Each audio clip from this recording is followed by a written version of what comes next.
Des travaux importants dans la ville. Élus et services techniques ont présenté les contours des 3 chantiers phares d'aménagement urbain. Vigny est le premier de ces 3 chantiers attendus par la population. L'aménagement du bourg prévoit la restructuration complète de la voirie, la création d'espaces piétonniers et des places de stationnement.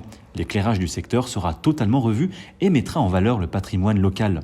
Des travaux qui ont également vocation à sécuriser les lieux et faire baisser la vitesse. Un investissement total de plus de 200 000 € subventionné à hauteur de 20%. Second chantier, au centre-ville.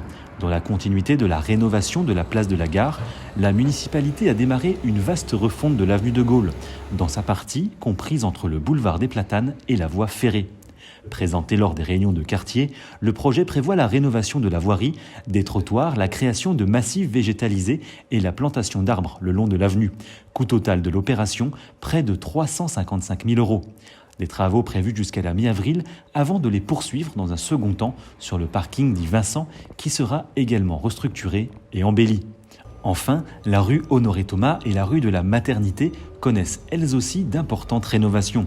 Après de nombreux travaux d'enfouissement de réseau, l'intégralité de la voirie va être renouvelée sur ces portions. Un investissement conséquent de près de 160 000 € rien que pour les 150 mètres de voirie de la rue Honoré-Thomas. Des opérations d'importance menées à un rythme plus soutenu depuis plusieurs années. Chaque année, plus de 400 000 € du budget communal sont consacrés à la voirie.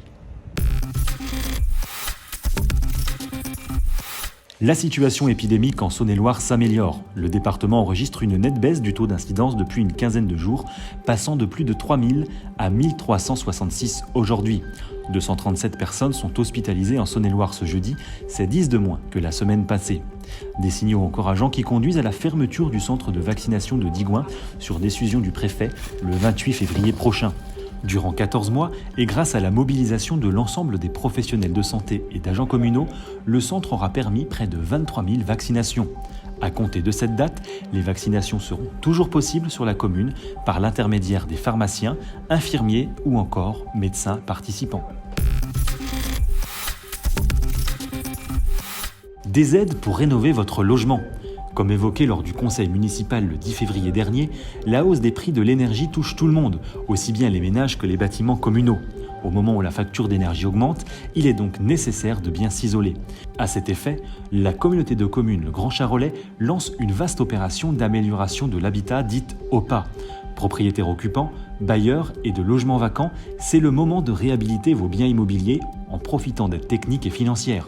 Pour connaître votre éligibilité, contactez les services du Grand Charolais par mail à opah.grandcharolais@urbanis.fr ou par téléphone le lundi et le mardi de 14 h à 17 h ainsi que le jeudi et vendredi de 9 h à midi. Des permanences physiques ont lieu tous les 2e et 4e mercredis de chaque mois de 13h30 à 16h30 au siège du Grand Charolais.